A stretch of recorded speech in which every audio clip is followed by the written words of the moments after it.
अजमेर के मदार गेट में खाटू श्याम भगवान की दो मूर्ति स्थापित होने के बाद में अजमेर शहर में चर्चा होने लगी है कि आखिरकार कुछ कदमों की दूरी पर ही खाटू श्याम भगवान के दो मंदिर क्यों बन गए।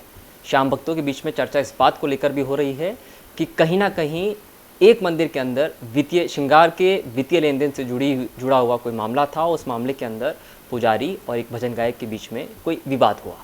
ये चर्चा जोर शोरों से अजमेर शहर के अंदर हो रही थी। सबसे पहले इस खबर को ब्रेक एमपीटीवी इंडिया ने किया और उस खबर के बाद इस खबर की सच्चाई जानने के लिए इस वक्त हम भजन गायक विमल गर्ग के घर पर मौजूद हैं। उनसे बात करेंगे और उसके बाद में आपको मंदिर के पुजारी का भी बयान दिखाएंगे कि आखिरकार इस पूरी चर्चा में सच्चाई कितनी है। चाहे ज्वेलरी की कितनी ही डिजाइन्स बदलें, लेकिन अगर कुछ नहीं बदलेगा तो वो है ग्राहकों का तनिष्क पर विश्वास। अब ब्यूटीफुल डायमंड ज्वेलरी सिर्फ 6000 से शुरू। Tanishq, India motor circle, Ajmer. इस वक्त हम विमल गर्ग के घर पर मौजूद हैं। उनसे बातचीत करते हैं, जानने की कोशिश करते हैं कि आखिरकार इस पूरे मसले पर उनका क्या कहना है। सर, चर्चा बहुत जोर शोर से चल रही है कि मंदिर में किसी तरीके का विवाद हुआ पुजारी और एक भजन गायक के बीच में और श्याम भक्तों के बीच में चर्चा हो रही है। आखिरकार सच्चाई क्या है? देखिए, सबसे पहले तो मैं इस बात का खंडन करता हूँ कि मंदिर के श्रृंगार के लिए पुजारी के बीच में या मेरे बीच में किसी भी तरह का विवाद हुआ, ये बिल्कुल निराधार बात है। और अगर कोई श्याम भक्त या कोई श्याम प्रेमी इस बात का प्रमाण दे दे कि मंदिर कमेटी में, मेरे में या हमारे पुजारी में विवाद हुआ, तो उस बात का मैं आपको दावे से कह सकता हूँ कि ऐसी कोई चर्चा ना है, ना कोई ऐसा मुद्दा है।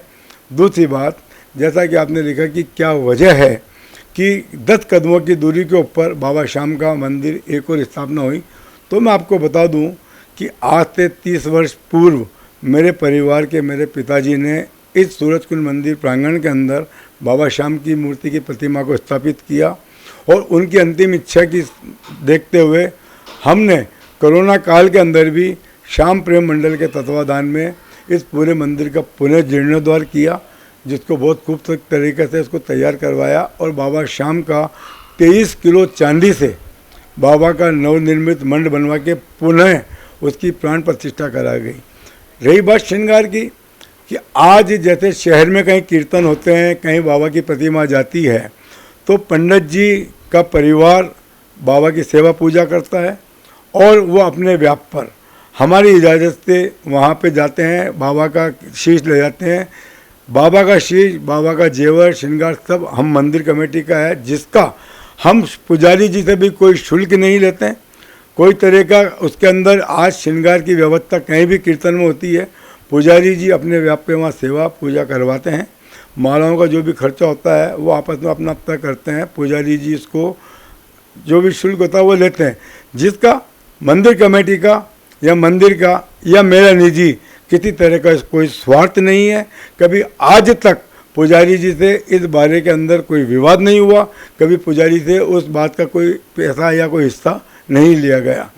अब हमारे रही बात मदार गेट मंदिर के ऊपर जो बाबा की प्रतिमा विराजमान है, वहाँ पर पिछले 4-5 सालों से जैसी ख्याति आज हमारे बाबा की भक्ति का परचम पूरे देश के अंदर फैल रहा है और खाटू धाम के अंदर जिस तेज गति से बाबा की मान्यता बढ़ रही है और वहाँ पे श्याम भक्त पहुँचने लगे हैं, उसी की तरह आज बाबा का जो अजमेर में भी हमने जो धाम बनाया है, वहाँ पे भी बहुत तेज़ी से श्याम प्रेमियों का आस्था का केंद्र रहा है।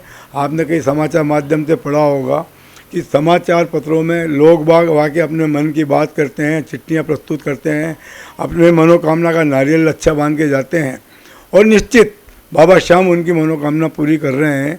तो ये देखते देखते आज हमारे इस मंदिर प्रांगण के अंदर भी 11 और 12 को लगभग पूरे दिन के अंदर 4 से 5 हज़ार श्रद्धालु बाबा के दर्शन के लिए यहाँ आते हैं और बड़ी आस्था का जुड़ा हुआ है। हम मंदिर कमेटी के तत्वाधान में हर एकादशी और 12 को इस मंदिर में कीर्तन करते हैं। मैं 12 को इस मंदिर के अलावा कहीं कीर्तन नहीं करता हूँ। अब रही बात श्रद्धालुओं की कि कोई श्रृंगार का, तो आज तक अजमेर में मैं आपके चैनल के माध्यम से ये दावा करता हूँ कि कोई श्याम प्रेमी आके इस बात को सिद्ध कर दे कि मंदिर कमेटी को या किसी ने भी मंदिर कमेटी को या श्रृंगार के पैसे के लेके विवाद हुआ या उसको हमारी संस्था को पैसा दिया या पुजारी को पैसा दिया, तो वो निराधार है। मैं इस बात का पुरजोर से खंडन करता हूँ। अगर पैसे को लेके या आपने जिस तरह की बात है कि पैसे को लेके एक चर्चा चली या वहाँ पे विवाद हुआ, तो मैं अगर किसी भी तरह का पैसे के मामले को लेके वहाँ पे कोई भी अनियमितता पाई गई तो मैं चौराहे पर अपनी गर्दन कटवाने को तैयार हूँ। अच्छा विमल जी, एक बात बताइए कि पड़ोस में ही एक और चंद कदमों की दूरी पर मंदिर बन गया, क्यों बना? कोई वजह रही होगी इसके पीछे? वजह मैं आपको ये बताना चाहूँगा कि आज से 300 साल से पुराना लगभग ये मराठा काल का मंदिर है शांतेश्वर महादेव। आज वही 10 कदम पे भोलेनाथ का मंदिर भी है। हमारे इस मंदिर के 10 कदम आगे कावरों के बालाजी पे भी भोलेनाथ का मंदिर है। वहाँ भी बालाजी हैं, यहाँ भी बालाजी है, वहाँ भी बालाजी हैं। अब आपको मैं बताऊँ कि जिस तरह से मैंने आपको बताया कि लोगों की एक आस्था बढ़ रही है, आज आम धारणा मंदिरों की, मैं आपको व्यक्तिगत बताऊं, मैं किसी की भी तुलना नहीं कर रहा हूं, लेकिन मैं कई मंदिरों से, संस्थाओं से, और मैं राजस्थान के इस मंदिर से कई मंदिरों को मैं ट्रस्टी हूं। अभी एक वैशाली नगर में मंदिर बना, इतने भाव सम्मान से उन्होंने मेरे आदर सम्मान से अपने हाथों से प्राण प्रतिष्ठा करवाई। अब भी आपने देखा होगा पुष्कर रोड के अंदर एक मंदिर 15 दिन पहले निर्माण हुआ है।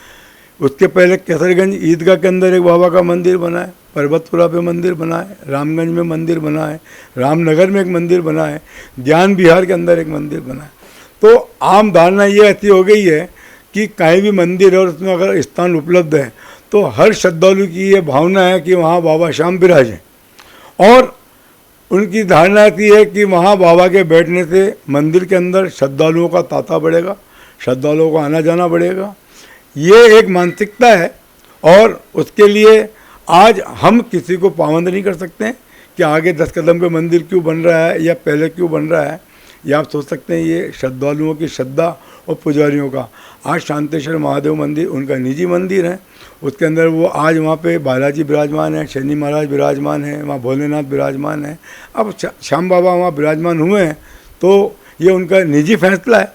और मैं तो इस मामले में ये कहूँगा कि आज से नहीं, जब भगवान कृष्ण ने बरबरीक को वरदान दिया कि गली गली अब डंका बजेगा, कीर्तन होगा गली गली, तो बाबा श्याम का तो डंका गली गली में बजेगा, घर घर में मंदिर बनेंगे। तो अगर शहर के अंदर 150 मंदिर और भी बन जाएं तो कोई इसके अंदर अचंभे वाली बात नहीं होगी। ये बात इस बात से या इस घटना से तुलना करना कि महज 10 कदम के ऊपर ये मंदिर क्यों बना, इस बात का कोई ठोस आधार या हमारा किसी भी संस्था का कोई वाद विवाद नहीं है। ये उनका व्यक्तिगत निर्णय है कि उन्होंने वहाँ बाबा को बिठाया है, और वो बाबा की सेवा पूजा वहाँ भी होगी, और बाबा की सेवा पूजा और भी 10 जगह कहीं भी मंदिर विराजेंगे वहाँ बाबा की सेवा पूजा होगी। लेकिन उस मुद्दे को हमारे मदारगढ़ सूरजकुंड मंदिर से जोड़ना वो उचित नहीं है। अच्छा, एक जो दर्शक हैं जिन्होंने इस खबर को भी देखा, जो चर्चा शहर में हो रही है, आपके आज इस स्टेटमेंट के बाद हो सकता है वो चर्चा पे विराम लग जाएगा पूरी तरीके से। तो एक बार भक्तों के लिए, शहरवासियों के लिए मंदिर में श्रृंगार की जो प्रक्रिया है आपकी, उसको भी एक बार आप क्लियर कर दें कि आखिरकार किस तरीके से लोग श्रृंगार के लिए पैसे दे सकते हैं, या किसी को चंदा अगर देना है तो वो किस प्रक्रिया के तहत दे सकता है। देखिए, हमारे मंदिर के अंदर आप देखिएगा 365 दिन बाबा श्याम का श्रृंगार मंदिर कमेटी और हमारे मंदिर के अंदर जो भी खर्चा पुजारी जी तन मनता से भाव से सेवा, बाबा का श्रृंगार दोनों टाइम होता है। 365 दिन बाबा को माला सुबह और शाम को पहनाई जाती है। अब कई श्रद्धालुओं की मनोकामना पूर्ण होती है कि मतलब मैं बाबा का श्रृंगार करना चाहता हूँ या कुछ भी होते हैं, तो अधिकतर लोग पंडित जी से संपर्क करके उसका श्रृंगार कराते हैं, करते हैं। और जो उसकी मालाओं का, फूलों का जो भी खर्च आता है, पंडित जी लोग ही उनसे ले लेते हैं और वो कर लेते हैं, जिसके अंदर हमारे मैनेजमेंट का, श्याम प्रेम मंडल का या मंदिर कमेटी का कोई इंटरफेयर नहीं है। अब उसके बाद कुछ विशेष उत्सव जो हमारे मंदिर के होते हैं, जैसे प्रति माह की 11 और 12 को श्याम प्रेम मंडल के तत्वाधान में वहाँ रात को कीर्तन होता है, उसका श्रृंगार होता है। आज कार्तिक की एकादशी बाबा का जन्मदिन होता है, फागुन की 12 होती है, सावन की 12 को झूला महोत्सव होता है, फागुन की 12 को बाबा का मेले का उत्सव होता है। पंच हमारे जैसे ये बसंत पंचमी होती है, ये कुछ विशेष उत्सव होते हैं जिसके अंदर मंदिर का बाबा का श्रृंगार मैनेजमेंट कमेटी ही करती है, जिसके अंदर हम किसी भी श्रद्धालुओं का कोई सहयोग नहीं लेते हैं, किसी तरह का पैसा नहीं लेते हैं।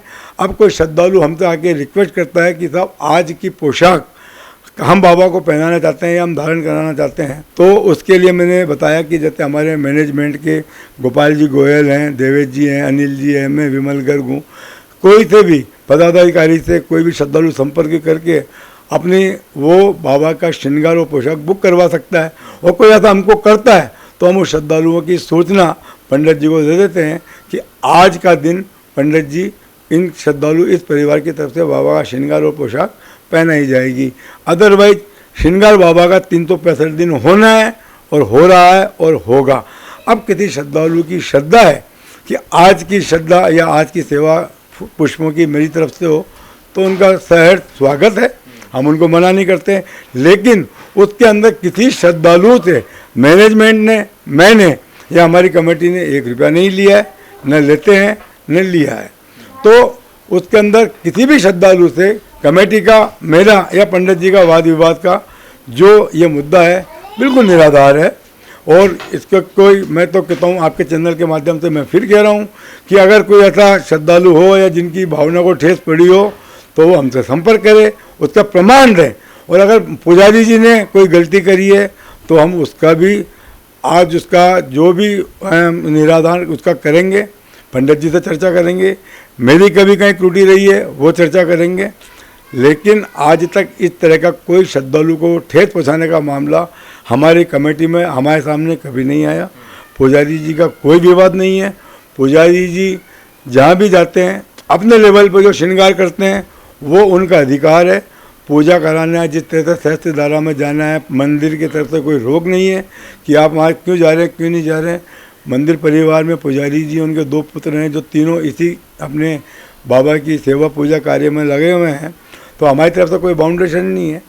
हमारे यहाँ मंदिर में सेवा पूजा परिवार का कोई भी सदस्य कर रहा है, बराबर निराधार बाबा की सेवा पूजा हो रही है। लेकिन आज तक मैं खुद अचंभित हूँ कि इस तरह का एक धार्मिक भावना के अंदर ये राजनीतिकरण क्यों हुआ और ये ऐसी चर्चाएँ क्यों हैं। ये महज मैं करूँगा कि धर्म के प्रति भी कुछ लोगों की या तो आस्था के साथ में खिलवाड़ है और या उसके अंदर वो राजनीतिकरण कर रहे हैं। तो ये थे हमारे साथ विमल गर्ग, जिन्होंने स्पष्ट शब्दों में बता दिया है कि जिस तरीके की चर्चा शहर में हो रही है, इस चर्चा का किसी प्रकार कोई आधार फिलहाल नहीं है। लेकिन फिर भी किसी भक्त की आस्था को अगर कहीं ठेस पहुंचती है, किसी प्रकार की कोई शिकायत है, तो वो विमल गर्ग या मंदिर की कमेटी पदाधिकारियों से संपर्क कर सकता है। खैर, अब आपको सुनाते हैं मंदिर के पुजारी से हमारी क्या बातचीत हुई। ये मंदिर तो काफ़ी पुराना साल है, मराठों के टाइम का मंदिर है ये तो, बहुत पुराना मंदिर है तो।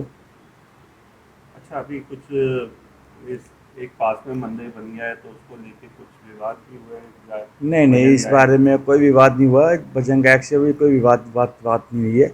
ये तो मंदिर तो अजमेर में आज 15 मंदिर बाबा के बन चुके हैं। अब अपनी 4 बाबा की मूर्ति कहीं लोग मंदिर बनाते जाते हैं, इसमें कोई विवाद वाली बात ही नहीं है। ये तो एक अपनी अपनी धार्मिक परंपरा, अपना मान्यता है। अच्छा, कोई श्रृंगार विंगार को लेके? ना, कोई श्रृंगार को लेकर विवाद नहीं हुआ है। किसी तरह से कोई विवाद इस मंदिर से नहीं हुआ है। ना कोई भजन गायक से हुआ है, ना कोई मंदिर ट्रस्टी से लेकर कोई विवाद हुआ है। यहाँ जैसा पहले से बाबा की कृपा चल रहा है, सेम वैसे चल रहा है। बाबा जो हमको दे रहा है उससे हम खुश हैं, इसमें कोई विवाद नहीं हुआ है। अच्छा, तो किसी को मंदिर का श्रृंगार कराना होता है तो उसके लिए क्या? उसके लिए आप मंदिर के ट्रस्टी से बात कर सकते हैं। मंदिर ट्रस्टी और गीता हमसे बात करें तो हम जैसे बताते हैं श्रृंगार का जो होता है उनका श्रृंगार रहता है। अगर वो श्रृंगार की माला ला के देते हैं तो बाबा का श्रृंगार रहता है, नहीं तो नॉर्मली रोज़ डेली श्रृंगार होता ही है बाबा का। तो किस तरह से श्रृंगार होता है? तो श्रृंगार रोज़ फूलों का होता ही है, और कोई एकादशी के दिन विशेष श्रृंगार होता है बाबा का, तो बाहर से भी फूल आते हैं और यहाँ से भी फूलों का श्रृंगार होता है। श्रृंगार तो रोज़ का होता ही है। आपका नाम? पुजारी नितिन सिरमली।